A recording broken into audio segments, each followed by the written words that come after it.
పేగులు తీసి మెడలు వేసుకుంటా. పేగులు మెడలు వేసుకునేది ఏంది నాకు అర్థం కాదు. మన బోటి కొట్టేటోడు కూడా వేసుకోడు. వీడు ముఖ్యమంత్రి. ఈ మాటలు మాట్లాడితే ఏమనాలి చెప్పు. పేగులు మెడలు వేసుకుంటా. ఎవరు వేసుకుంటావు? చూసినాం నిన్న. ఎంత దుర్మార్గుడు అంటే సొంత పార్టీలోనే వెన్నుపోటు ఓడిచిండు. ఆమె ఒక ఆమె ఉండే పాపం, పెద్ద మనిషి, మీనాక్షి నటరాజన్ అని, కొద్దిగా నిజాయితీ గల మనిషి, రాహుల్ గాంధీ నమ్మిన బంటు. ఆమెను వీడు లంగున్నాడు, వీడు జర చూడు అని చెప్పి పంపించిండు రాహుల్ గాంధీ. ఆమె కొద్దిగా చూసింది, వీడు భూములు అమ్ముకుంటాడు, కాంట్రాక్ట్లు అమ్ముకుంటాడు, వీడు నిజంగానే లంగున్నాడు అని పోయి రాహుల్ గాంధీకి చెవుదే చెప్పింది. పగబట్టిండు మనోడు. పగబట్టి ఎట్లన్నా చేసి సందు దొరికినప్పుడు చెప్పాలని చెప్పి ఓ దొంగ కేసు పెట్టించిండు హైదరాబాద్లో. ఆమెకు తెలియని కూడా తెలియదు పాపం కేసు ఉందని. ఆమె పోయి ఏం చేసింది, అక్కడెక్కడో మధ్యప్రదేశ్లో ఎలక్షన్, రాజ్యసభ ఎలక్షన్కు నామినేషన్ వేసింది. వీడు ఎంత లంగా అంటే ఆమె మీద పగబట్టిండు కదా. ఈ కేసు ఉన్న విషయం బీజేపీ వాళ్ళకి చెప్పిండు. బీజేపీ వాళ్ళు పోయి ఎలక్షన్ కమిషన్కి షికాయత్ చేసారు. పాపం ఆమెకు రాజ్యసభ రాకుండా చేసిండు. ఒక గసంటోడు. అంటే వేరే వాళ్ళకి శటకోపం పెట్టుడు కాదు, సొంత పార్టీ వాళ్ళకి కూడా గుండు కొట్టిండు, శటకోపం పెట్టిన లంగ రేవంత్ రెడ్డి. అందుకే నేను మీకు చెప్పేది, గతంలో కూడా చెప్పినా మళ్ళీ కూడా చెప్తున్నా, ఇసొంటి వాళ్ళని నమ్ముకొని మనం తెలంగాణను ముందుకు తీసుకుపోతామంటే కుక్కతోక పట్టుకొని గోదావరి ఇదినట్టే ఉంటుంది. అది అయ్యే పని కాదు. ఇంకో 2 ఏళ్ళు కాకపోతే భరించాలి. ఏం చేస్తాం? ఒక తప్పుకు శిక్ష 5 ఏళ్ళు, ఒక తప్పుడు నిర్ణయానికి శిక్ష 5 ఏళ్ళు తప్పది. కానీ బాధపడే అవసరం లేదు, భయపడే అవసరం లేదు. మన నాయకుడు కేసీఆర్ గారు బ్రహ్మాండంగా మంచి ప్రణాళికలు రూపొందిస్తూ ఉన్నాడు. మాకు ఆదేశం ఇచ్చిండు, నాకు, శ్రీనివాస్ యాదవ్ గారికి, శ్రవణ్ గారికి. ఇవాళ ఎవరైతే ఎమ్మెల్యేలు ఉన్నామో ఒకటే మాట చెప్పిండు కేసీఆర్ గారు. ఏం చెప్పినాడంటే, గుర్తు చేయండి హైదరాబాద్ ప్రజలకి 2014 ముందు ఎట్లుండే కరెంటు పరిస్థితి, ఎంత ఘోరంగా ఉండే కేసీఆర్ రాకముందు ఒక్కసారి యాద్ చేయండి.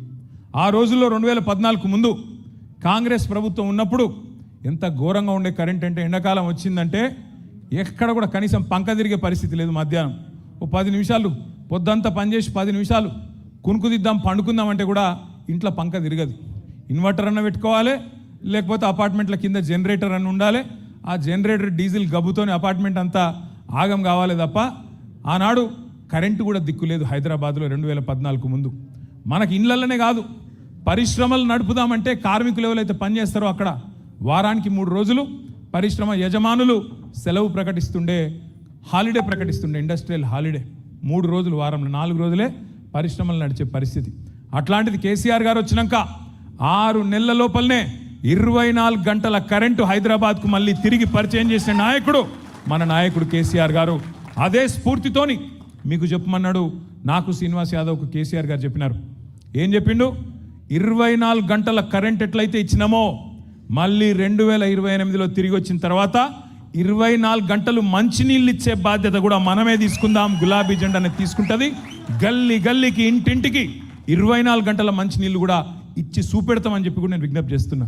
24 గంటల కరెంట్ ఇచ్చిన పార్టీయే రేపు 24 గంటల మంచినీళ్ళు కూడా మీకు ఇచ్చి చూపెడతాం.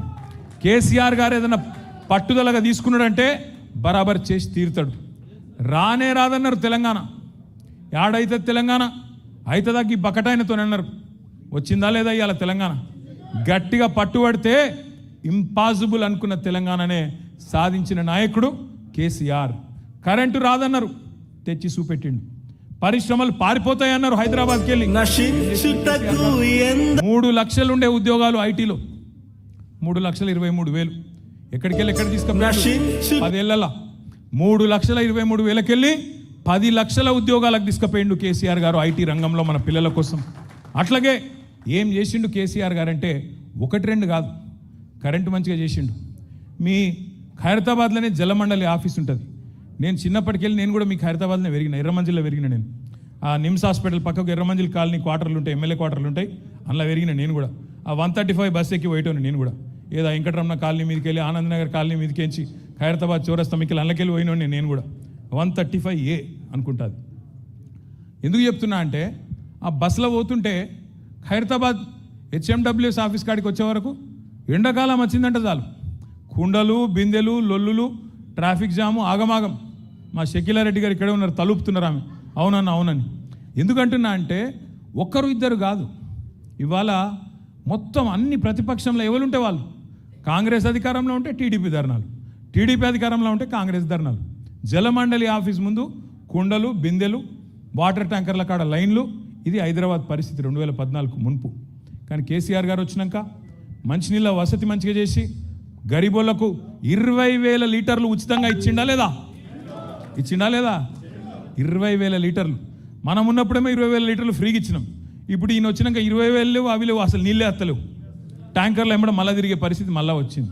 కనీసం మంచిగా చేసిన వాటిని కూడా కాపాడుకునే తెలివి లేదు ఈ కాంగ్రెస్ ప్రభుత్వానికి. కరెంటు చక్కగిస్తలేరు, మంచినీళ్ళు చక్కగిస్తలేరు.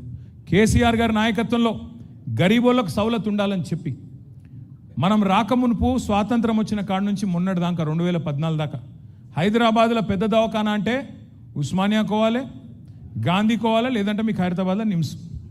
ఈ 3 ఏది కూడా కాంగ్రెస్ వాడు కట్టలే. 3 నిజాం కట్టినే. నిజాం నవాబు కట్టిండి అప్పట్లో.